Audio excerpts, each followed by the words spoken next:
Hi guys, engineers live engineering unfilter day 3।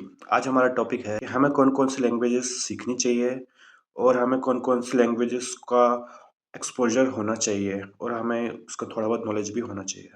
मैं जो बता रहा हूँ एक टाइमलाइन के बारे में है कि हमें पहले कौन कौन सी लैंग्वेज से स्टार्ट करके किस लैंग्वेज तक पहुँचना चाहिए, जो हमें हेल्प मिलेगी दूसरी लैंग्वेजेस को सीखने के लिए। पहली लैंग्वेज हमें सी सीखना चाहिए।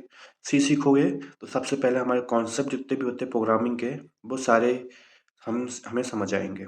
सेकंड लैंग्वेज जो है हमारी जावा, जो जावा है और हमें बेस्ट और सिक्योर वे प्रोग्राम करने का तरीका हमें सिखाती है। थर्ड लैंग्वेज है हमारी पाइथन। पाइथन जैसे कि मशीन लर्निंग, एआई, इन सभी तरीके की चीज़ें सीखने के लिए हमें बहुत ज़्यादा मोस्ट इम्पोर्टेंट है पाइथन। चौथी लैंग्वेज है हमारे पास जावास्क्रिप्ट।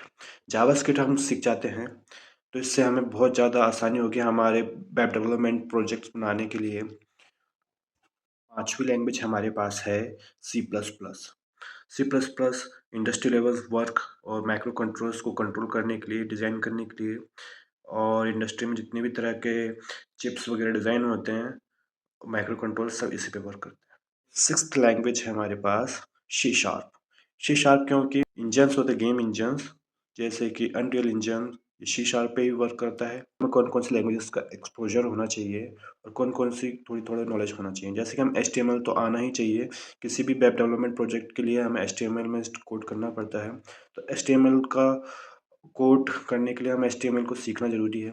दूसरा, उसमें अगर हमें स्टाइलिंग थोड़ी सी करनी है, क्योंकि हम बैकएंड कर रहे हैं तो हमें ज़्यादा सीखने की ज़रूरत नहीं है। अगर हम फ्रंट एंड कर रहे हैं तो हमें CSS और HTML तो आना बहुत ज़रूरी है।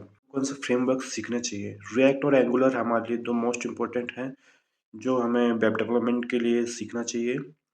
और आज के टाइम में रस्ट लैंग्वेज भी चल रही है। मैं आपको बताना चाहता हूँ कि CSS और HTML सीखने के बाद हमें फ्रेमवर्क पे अपने काम करना चाहिए। कौन कौन से फ्रेमवर्क जैसे रिएक्ट, एंगुलर, और फिर उसके बाद हमें रस्ट और गो जैसी लैंग्वेजेस सीखना चाहिए। ये आज के टाइम पे मोस्ट इम्पोर्टेंट लैंग्वेज बन चुकी है, हाईली डिमांड में है। अभी के लिए इतना ही। Take care, good bye.